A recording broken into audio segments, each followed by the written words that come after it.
Hello everyone, welcome to CS classes. My name is Shweta and this is our database management system lecture series. And last class में हम लोगों ने different types of data models cover किए थे. आज की class में हम लोग one of the type of data model start करेंगे. Data object oriented database model.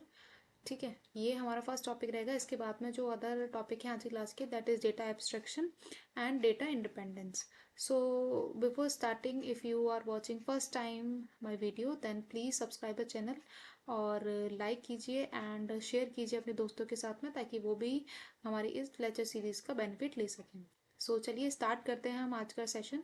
सो जो लास्ट क्लास में हमने देखा था, that is hierarchical different types of data model, that are the hierarchical, graphical, network and relational data model. ये कुछ models थे, data model हमने कवर कर लिए थे.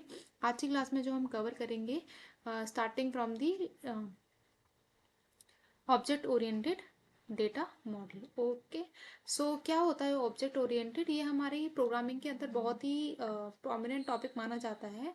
ऑब्जेक्ट ओरिएंटेड डेटा मॉडल, उसके कुछ पिलर्स होते हैं, अपने कुछ कैरेक्टरिस्टिक्स होते हैं, फीचर्स होते हैं जो हमें कुछ एडवांटेजेस प्रोवाइड करते हैं, जिसके थ्रू हम लोग अपने जो कोड होता है हम उसको कम कर सकते हैं, रीयूज़ कर सकते हैं, सिक्योर कर सकते हैं. इस तरीके से कुछ कुछ चीज़ें हमें ऑब्जेक्ट ओरिएंटेड जो एक मॉडल होता है, कॉन्सेप्ट होता है, वो हमें प्रोवाइड करता है. सेम चीज़ हम अपने डेटाबेस मॉडल के अंदर भी इम्प्लीमेंट करना चाहते हैं, इसीलिए हमने ऑब्जेक्ट ओरिएंटेड डेटा मॉडल नाम से एक मॉडल तैयार किया है इन the database management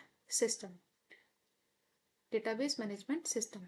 okay, that combines a principle of, जो हमारे ऑब्जेक्ट ओरिएंटेड प्रोग्रामिंग का जो कॉन्सेप्ट है हम उसको इम्प्लीमेंट करते हैं इसके अंदर with the database management capabilities. Object oriented DBMS, object oriented DBMS, data is organized and stored in the form of object and much like object in the object oriented programming. उसी तरीके से हम इसमें store करते हैं या बनाते हैं ऑब्जेक्ट्स को, जैसे हम अपनी प्रोग्रामिंग लैंग्वेजेस या प्रोग्राम जब हम लोग करते हैं तो उसके अंदर जिस तरीके से हम ऑब्जेक्ट्स क्रिएट करते हैं, उसी तरीके से सेम कॉन्सेप्ट हम लोग यूज़ करते हैं to create objects in the database management. ठीक है, सो ऑब्जेक्ट्स क्या होते हैं? First we need to know what are the objects.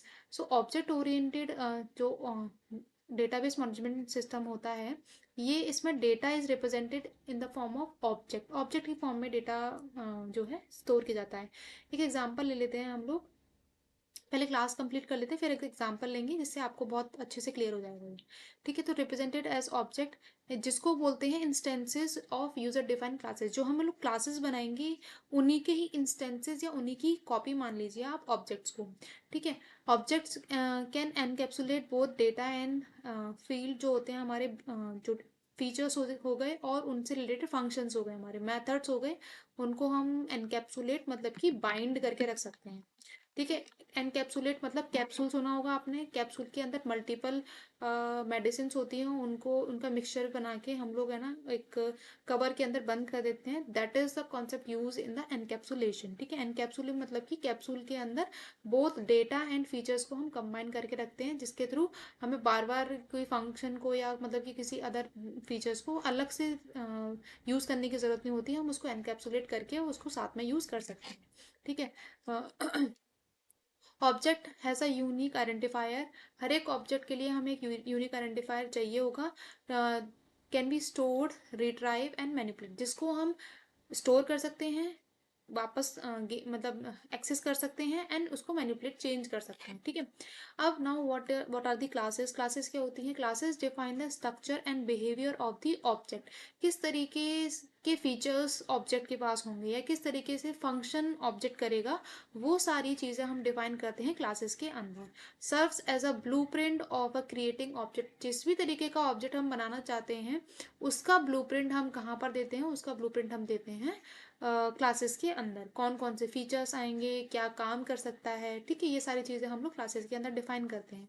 Classes can inherit attribute and methods from the other classes through inheritance hierarchies.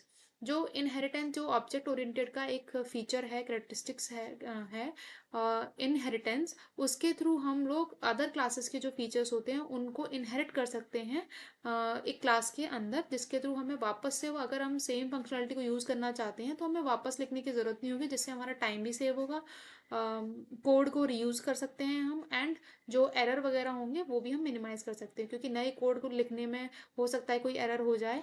जो पुराना code है, implemented है, compiled है, रन है, तो उसको हम वापस से यूज़ कर सकते हैं, तो हमें टाइम और रीयूज़ कर सकते हैं हम उसको। अब एक रियल लाइफ एग्जांपल ले लेते हैं ऑब्जेक्ट और क्लासेस के बेसिस पे। हम लोग देखते हैं कि एक स्टूडेंट नाम की एक क्लास बनाई मैंने।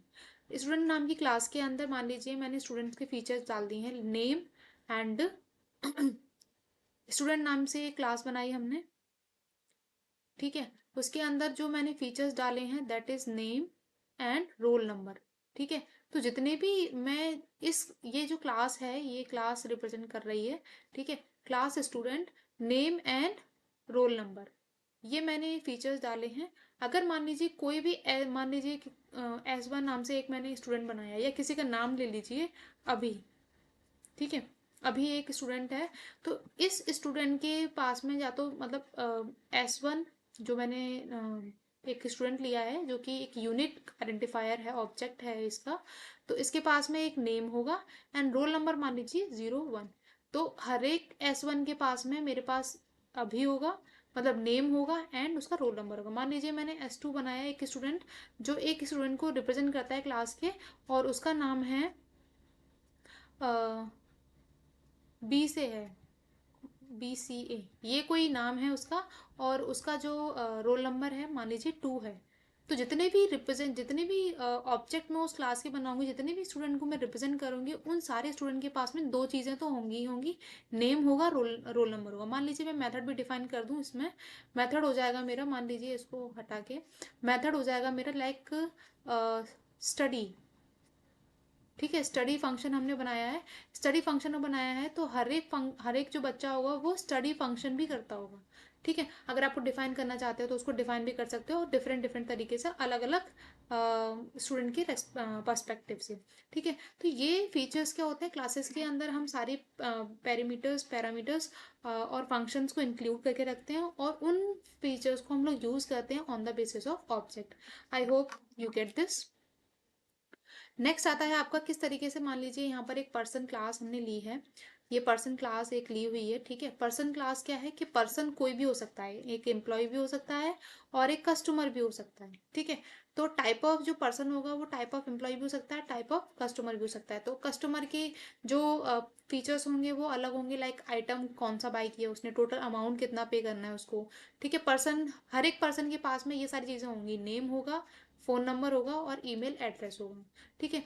अब मान लीजिए मैं एम्प्लॉय की बात करूँ, एम्प्लॉय पर्सन की, तो एम्प्लॉय के पास में भी नेम होगा, फ़ोन नंबर होगा, ईमेल आईडी होगी।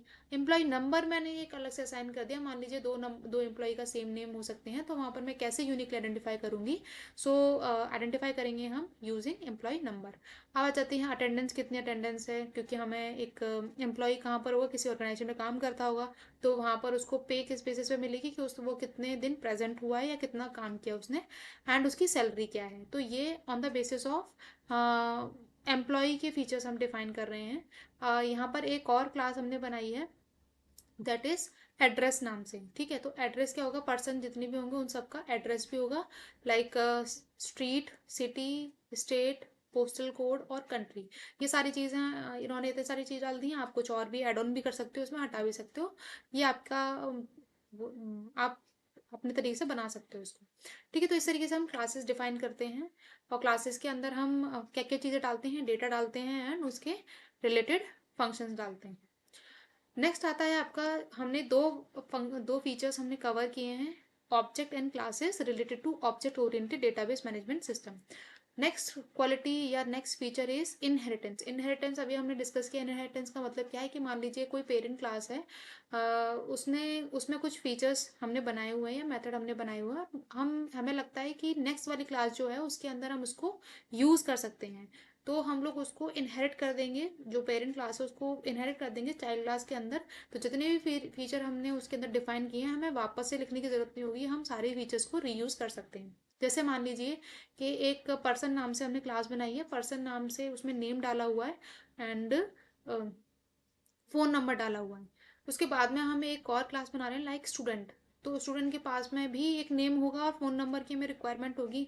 तो हम उसको वापस से स्टूडेंट के अंदर नेम एंड नंबर लिखने की ज़रूरत नहीं होगी। हम जो पर्सन नाम से क्लास बनाई है हम उसको ही इनहेरिट कर लेंगे, और इनहेरिट करने के बाद में हम वो फीचर यूज़ कर सकते हैं। तो कैसे होगा इसमें, लाइक ये है पर्सन क्लास, ये है पर्सन क्लास, और पर्सन क्लास को ही हम इनहेरिट करेंगे स्टूडेंट के अंदर। ठीक है, तो यहाँ पर मल्टीपल टाइप्स के इनहेरिटेंस भी होते हैं कि किस तरीके से इनहेरिटेंस करना है। सिंगल लेवल इनहेरिटेंस है, मल्टी लेवल इनहेरिटेंस है, ये बहुत अंदर का मतलब एडवांस मतलब डीप टॉपिक हो जाएगा। अभी हम लोगों को इतना नहीं करना है, हमें बस उसके फीचर्स समझने कि क्या क्या फीचर्स हमें object oriented database management system के अंदर मिलते हैं। तो इस तरीके से हम लोग इनहेरिट करते हैं प्रॉपर्टीज को। अलाउ वन क्लास, इसमें होता क्या, allow one class inherit attribute and method from the other another class as we discuss. Inheritance promote the code reuse, code को रीयूज करना, and enables model of the relationship between the object, और object के बीच में किस तरीके से relationship हमें बनाना है उस तरीके से हम लोग इनहेरिटेंस के अंदर देखते हैं। Next is encapsulation. अभी एनकैप्सुलेशन का मैंने बताया आपको कि क्या करना है, डेटा को एंड मेथड को कंबाइन करके रख देते हैं हम लोग, तो उसको बोलते हैं encapsulation. Encapsulate both the data and methods, encapsulate hide the internal detail, internal detail जो होती है हम उसको हाइड कर देते हैं, and providing the level of the data abstraction and security. ऐसा मतलब कि अगर हमने कोई ऑब्जेक्ट बनाया है तो उसके अंदर ही हमें डेटा मिलेगा एंड मेथड मिलेंगे, आप उसको बाहर से यूज़ नहीं कर सकते, ताकि हमें सिक्योरिटी भी मिल जाती है और हमारा एब्स्ट्रक्शन भी मिल जाता है। ठीक है, और एनकैप्सुलेशन मतलब कि डेटा को और मेथड को हम एक साथ में कंबाइन करके भी रख सकते हैं।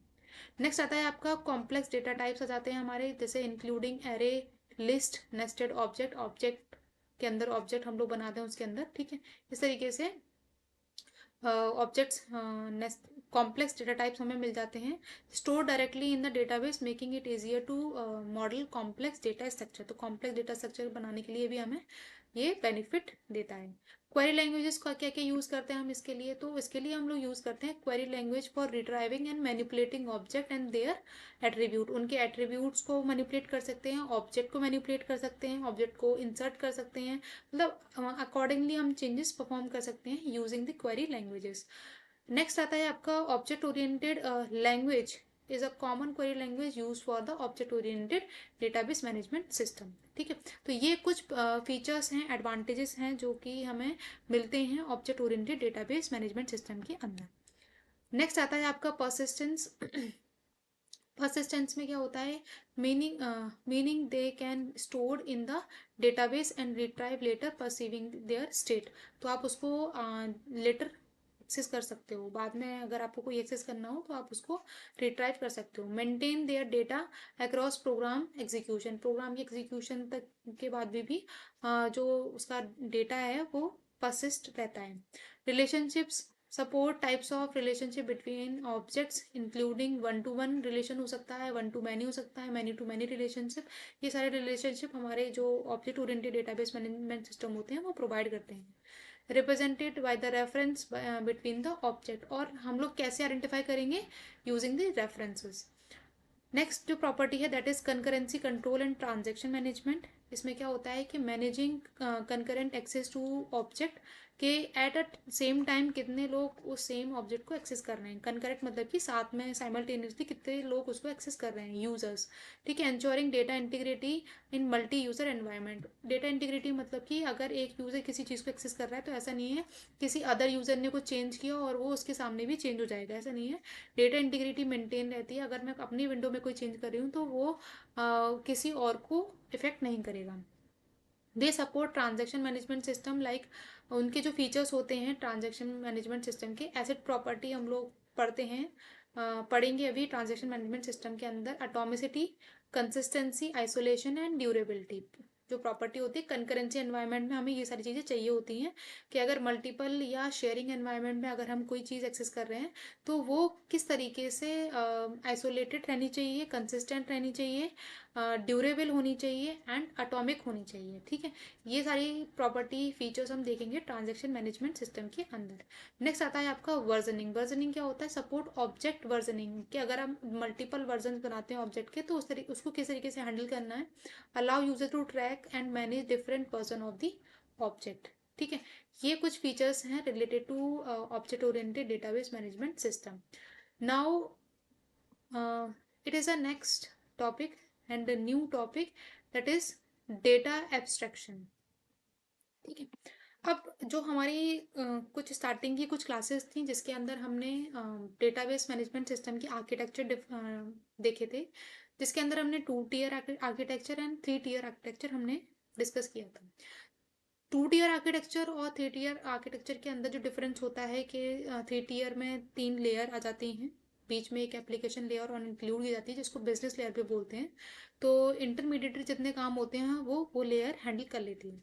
अब वही एब्स्ट्रैक्शन मान लीजिए 3 लेयर हमने बनाई है, तो उसमें किस तरीके से हम लोग इंडिविजुअल लेयर पे डेटा स्टोर किया जाता है, किस तरीके से एक्सेस किया जाता है, ये सारी चीज़ें हम लोग पढ़ते हैं डेटा एब्स्ट्रैक्शन के अंदर के. डेटा को हाइड या इंटरनल कॉम्प्लेक्सिटी हम लोग किसी अदर लेयर को या किसी यूज़र से रिलेटेड नहीं है, हम उसको ना दिखा के सिर्फ हम उसको यूज़ का डेटा दिखाएं. ठीक है, जैसे हम लोग फ़ोन यूज़ करते हैं. ठीक है, तो हम लोग कितने लोग फ़ोन की इंटरनल कॉन्फ़िगरेशन को जानते हैं कि किस तरीके से मान लीजिए मैंने व्हाट्सअप का आइकन पे क्लिक किया तो किस तरीके से इंटरनल मैपिंग हुई, किस तरीके से इंटरनल फंक्शनैलिटी हुई, व्हाट्सअप ओपन होके आ गया. इंटरनल सॉफ्टवेयर की प्रोग्रामिंग क्या है वो हमें नहीं पता है. ठीक है, पर हम उसको चलाना जानते हैं, हम उस पर जो भी चीज़ें हमें परफॉर्म करनी है, लाइक किसी को मैसेज शेयर करना है या कोई इन्फॉर्मेशन शेयर करनी है, तो वो हम लोग कर सकते हैं, वो हमें आता है. तो उतना ही जो डेटा है जितना रिक्वायर्ड है किसी यूज़र के लिए, हमें केवल उतना ही डेटा देना है, बाकी इंटरनल कॉम्प्लेक्सिटी हमें हाइड करनी है. ठीक है, तो वही सारी चीज़ें हम लोग पढ़ते हैं डेटा एब्स्ट्रैक्शन के अंदर. So let's see what is data abstraction now. Data abstraction जो होता है डेटाबेस मैनेजमेंट सिस्टम के अंदर 3 level of data abstraction architecture refers hierarchical organisation. जो हमने देखा कि किस तरीके से एक्सटर्नल लेवल होता है, एक्सटर्नल लेयर में यूज़र रहता है हमारा, सेकेंड लेयर में रहती है हमारी बिजनेस लॉजिक लेयर और एप्लीकेशन लेयर भी बोलते हैं, एंड लास्ट लेयर में हम लोग बोलते हैं, लास्ट लेयर को बोलते हैं फिजिकल लेयर, जहाँ पर एक्चुअल में डेटा स्टोर रहता है हमारा. तो इस तरीके से 3 लेवल ऑफ आर्किटेक्चर हम लोग देखते हैं जो हायरार्किकल फॉर्म में होता है. हायरार्किकल फॉर्म मतलब कि यहाँ पर जैसे मान लीजिए एक्सटर्नल लेयर हो जाएगी. ठीक है, फिर इसके नीचे आ जाता है हमारा एप्लीकेशन लेयर. ठीक है, इसके नीचे आ जाता है ये हमारी फिजिकल लेयर. तो ये 3 लेयर आ जाती है हमारी, और इनको हायरार्किकल रिप्रेजेंटेशन मतलब कि एक 1 1 2 3 ट्री लाइक स्ट्रक्चर फॉर्म में रहता है. एक लेवल होता है उनका, एक लेयर फॉर्म में रहती हैं कि फर्स्ट ये आएगा, सेकंड ये आएगा, थर्ड ये आएगा.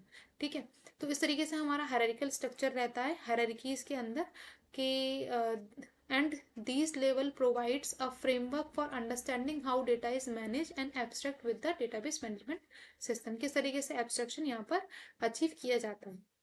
नेक्स्ट आता है आपका जैसे फिजिकल लेयर की अगर हम लोग बात करें, फिजिकल लेयर का मतलब क्या है कि जहाँ पर एक्चुअल में डेटा हमारा स्टोर रहता है, वो सारी चीज़ें हमें इसके अंदर देखनी है कि फिजिकल लेयर में किस तरीके से डेटा स्टोर रहता है. Physical layer is the lowest level of abstraction, जहाँ पर एक्चुअल में डेटा हम लोग स्टोर करके रखते हैं. क्या है लोएस्ट लेवल, जैसे हमने प्रीवियस स्लाइड पे देखा था, this is the physical layer.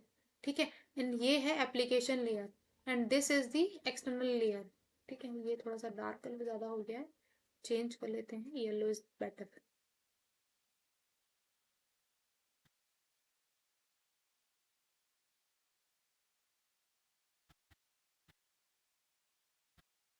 ठीक है, एप्लीकेशन लेयर है. नेक्स्ट आता है हमारा कि physical layer is the lowest level, जैसे हमने डायग्राम में देखा, deals with how data is stored in the physical storage media. कोई भी हार्ड डिस्क ड्राइव है, सॉलिड स्टेट ड्राइव है, वहां पर एक्चुअल में किस तरीके से डेटा स्टोर होगा, ये फिजिकल लेयर उसके साथ में डील करती है. At this level data structure like file organisation, indexing method, access path are defined. किस तरीके से एक्सेस होगा, डेटा स्ट्रक्चर क्या यूज कर रहे हैं, फाइल मेथड क्या होगा, इंडेक्सिंग मेथड क्या होगा, ठीक है, फाइल ऑर्गेनाइजेशन क्या होगा, ये सारी चीज़ें हम लोग फिजिकल लेवल के अंदर देखते हैं. It is concern with optimising data storage, मतलब मान लीजिए कोई रिपीटेशन नहीं होना चाहिए, डुप्लीकेशन नहीं होनी चाहिए, रिडंडेंसी नहीं होनी चाहिए. तो ऑप्टिमाइज वे में रहना चाहिए हमारा डेटा, और मेमोरी को एफिशिएंट वे में हमें यूज़ करना है. Retrieval to the ensure efficient use of hardware resources. ऐसा नहीं है कि डुप्लीकेसी हो रखी है, हम मतलब हार्ड जो हार्ड हार्डवेयर जो हम लोग यूज़ कर रहे हैं वो हम लोग मल्टीपल मल्टीपल मंगाए जा रहे हैं और एफिशिएंट यूज़ उसका नहीं हो रहा है, तो दिस इज नॉट गुड। ठीक है, एफिशिएंट यूज़ करना है वहाँ पर। Data administrator and the system designer work at this level to determine how data will be physically stored and access. जो कौन कौन फिजिकल लेयर पे काम करता है, डेटा एडमिनिस्ट्रेटर, ठीक है, एडमिनिस्ट्रेटर जो होते हैं, एंड सिस्टम डिज़ाइनर, कि किस तरीके से डेटा को स्टोर करना है, ठीक है, किस तरीके से फिजिकली स्टोर रहेगा, किस तरीके से एक्सेस करेंगे हम लोग डेटा को। तो ये यहाँ पर जो काम, जिनका काम रहता है या जो रिस्पॉन्सिबल होते हैं at a physical level, that is the data administrator and system designer. Next आता है आपका लॉजिकल लेवल, ठीक है, लॉजिकल लेवल या कॉन्सेप्चुअल लेवल भी बोलते हैं उसको, और एप्लीकेशन लेयर या बिजनेस लॉजिक लेयर भी सेम ही चीज़ को बोलते हैं, लॉजिकल लेयर। लॉजिकल लेवल में क्या होता है, इंटरमीडिएटरी लेवल ऑफ एब्स्ट्रैक्शन है, जो कि हमारा एक्सटर्नल लेवल, जो एक्सटर्नल यूजर होता है वो, और फिजिकल लेयर होता है जहाँ पर एक्चुअल में डेटा स्टोर रहता है वो, उनके बीच में जो लेयर आती है that is the logical level. Define the logical structure, logical structure, और लॉजिकल स्ट्रक्चर के अंदर क्या आता है, like entire database including tables. कैसे बननी है टेबल्स, कहाँ बनाते हैं हम लोग, टेबल्स बनाते हैं हम रिलेशनल डेटाबेस मॉडल के अंदर। व्यूज क्या रहेंगे, मतलब किस तरीके से दिखेगा मुझे, किस तरीके से फॉर्मेट आएगा, लाइक टेबल है तो टेबल फॉर्मेट में आएगा मेरा व्यू, ठीक है, यूजर के अकॉर्डिंग उसको क्या रिक्वायर्ड है उसके बेसिस पे उसको व्यू दिखाए जाएंगे। स्कीमास क्या होंगे, रिलेशनशिप एंड कंस्ट्रेंट क्या होंगे, क्या कंडीशन मुझे फुलफिल करनी है, ये सारी चीजें हम लोग लॉजिकल लेवल के अंदर डिफाइन करते हैं। डेटा इंडिपेंडेंस इज अ की concept which means that data changes in the physical storage structure should not affect the application view of the data. मतलब ये है, अभी हम डेटा इंडिपेंडेंस पढ़ेंगे। डेटा इंडिपेंडेंस क्या होता है कि अगर किसी एक लेवल के अंदर हम लोग चेंजेस परफॉर्म करते हैं तो वो किसी जो अपर लेयर होती है उसको अफेक्ट नहीं करेगा, ठीक है, इंटरनल आप लोग चेंज कर लो और without affecting the other layer, तो इसको बोलते हैं डेटा इंडिपेंडेंस। तो अगर मान लीजिए फिजिकल लेयर में हम लोग कोई चेंज करते हैं तो वो अपर लेयर मतलब कि लॉजिकल लेयर या कॉन्सेप्चुअल लेयर पे चेंजेस नहीं होने चाहिए। अगर मान लीजिए लॉजिकल लेवल पे हम लोग चेंजेस करते हैं तो वो एक्सटर्नल लेवल पे या यूजर को नहीं दिखने चाहिए, ठीक है। Logical level provides high level conceptual view of the data that is independence of underlying physical implementation। Physical implementation किस तरीके से हुआ है उसका कॉन्सेप्चुअल लेवल में कोई लेना देना नहीं होता। कॉन्सेप्चुअल लेवल में किस तरीके से व्यू होगा वो अपना अलग कॉन्सेप्ट होता है। Database designers and administrator work at this level create the database. इसमें जो काम करते हैं वो होते हैं डेटाबेस डिजाइनर और एडमिनिस्ट्रेटर, वही होते हैं। सिस्टम डिजाइनर वहाँ पर काम करते हैं, एडमिनिस्ट्रेटर यहाँ पे काम करते हैं, और यहाँ पर भी हमारे डेटाबेस डिजाइनर काम करते हैं, यहाँ पर एडमिनिस्ट्रेटर काम करते हैं कि किस तरीके से क्रिएट करना है डेटाबेस की स्कीमास को और एक्यूरेटली रिप्रेजेंट करे कि किस तरीके कौन सा डेटा है और किस टाइप का है, रिलेशनशिप क्या है इनके बीच में, ठीक है। तो ये हम लोग डील करते हैं at the logical level. Next आता है आपका व्यू लेवल, जो कि हमारा यूजर जहाँ से बैठ के एक्सेस करता है उसको एक्सटर्नल लेवल भी बोलते हैं, ठीक है। अब यहाँ पर क्या होता है, यहाँ पर view level is the highest level of abstraction, जहाँ पर बिल्कुल मतलब कि इंटरनल कॉन्फ़िगरेशन क्या है बिल्कुल ही हाइड रहती है, हमें यूजर को कोई मतलब नहीं होता है, बिल्कुल सीधा सीधा सा बस आपको एक फ्रूट होता है, फ्रूट दिखाई जाता है, फ्रूट दिखाया जाता है। इंटरनल किस तरीके से वो पहले सीडिंग हुई थी, किस तरीके से वो पौधा बना, फिर पेड़ बना, मतलब किस तरीके से पूरा प्रोसेस कितना कितना टाइम लगा, वो सारी चीज़ें नहीं दिखती, हमें सिर्फ फ्रूट दिखता है। That is the highest level of abstraction, की इंटरनल डिटेल हमने हाइड करके सिर्फ उसको जितने काम की चीज़ है हम उसको उतना ही दे रहे हैं। That is the higher level of abstraction and is close to the end user and application. Application जैसे मान लीजिए मैं अभी काम कर रही हूँ तो मेरे विंडो पे जो एप्लीकेशन ओपन है that is also an application, and मैं यूज़र हूँ तो मुझे सिर्फ उतना दिख रहा है कि जितना मेरे को काम है, इंटरनल चीज़ें या इंटरनल कॉम्प्लिकेशंस मेरे को नहीं दिख रही हैं। तो this is the simplest form. आपको भी अपनी स्क्रीन पे बहुत ही सिंपल व्यू दिख रहा होगा जो भी आपको ज़रूरत है। आपको इंटरनल कॉम्प्लिकेशन किस तरीके से नेटवर्क जो है बनाया गया है, किस तरीके से इंटरनल प्रोग्रामिंग की गई है, उससे हमें कोई लेना देना नहीं होता है। So this is the closest to the end user and application and end user, that is the view level। Define various uses and external schemas इसके अंदर रिप्रेजेंट किए जाते हैं। और कस्टमाइज होता है यहाँ पर tailored perspective of the data, मतलब कि on the basis of user की डिमांड पे हम लोग यहाँ पर कस्टमाइज करके देते हैं। User and application program interact with the data base primarily at the view level. ठीक है, view can be created and presented subset of the data, subset बनाया जाता है, पूरे डेटा को नहीं दिखाया जाता, उसमें से जितना यूजर के काम का है सिर्फ हम उतना ही उसको देते हैं, ट्रांसफॉर्म करते हैं इन the form of multiple tables. View level provide the security by controlling which user और एप्लीकेशन हैव एक्सेस और which part of the database. आप यूजर को कितना ही एक्सेस है, कौन सा डेटा वो यूज कर सकता है या एक्सेस कर सकता है, that is the control access जो कि यूजर को हम लोग प्रोवाइड करते हैं। ऐसा नहीं है कि सारा ही जितना डेटा एक्सेस है डेटाबेस में वो सारा ही एक्सेस कर सकता है, उसके भी कुछ एक्सेस कंट्रोल होंगे। Database administrator and application developers यहाँ पर काम करते हैं। ठीक है, तो defines a view that meets the need of the different user groups. तो डिफरेंट डिफरेंट यूजर के अकॉर्डिंग किस तरीके से उसको व्यू कराना है, कितने एक्सेस कंट्रोल यहाँ पर देने हैं, और कौन सा यहाँ पर जो पर्सन है जो काम करते हैं, that is the data base administrator and application developers. ठीक है,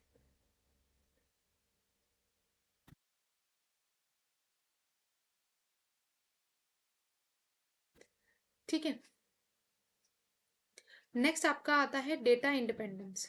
सो ये भी एक फुल फ्लैश टॉपिक है, तो आज क्लास में तो इसको अधूरा करने से बेटर है कि नेक्स्ट क्लास में हम इसको कंटिन्यू करेंगे। सो आज के लिए हम इतना ही रखते हैं कि जो हमारा जो डेटा एब्स्ट्रैक्शन हमने किया है and object oriented database model in full detail. ठीक है, तो आपके लिए जो होमवर्क है आपको थोड़ा सा इंडिपेंडेंस के बारे में और एब्स्ट्रैक्शन के बारे में, data independence data independence and data abstraction के बारे में थोड़ा सा होमवर्क करके आना है, पढ़ के आना है इसके बारे में। ठीक है, इसके रिलेटेड जो क्वेश्चन होते हैं वो क्वेश्चन करने हैं हमको। ठीक है, आज के लिए इतना ही रखते हैं, मिलते हैं नेक्स्ट क्लास में। Till then bye bye. और सब्सक्राइब एंड लाइक कर दीजिएगा, शेयर कीजिए अपने दोस्तों के साथ। Thank you.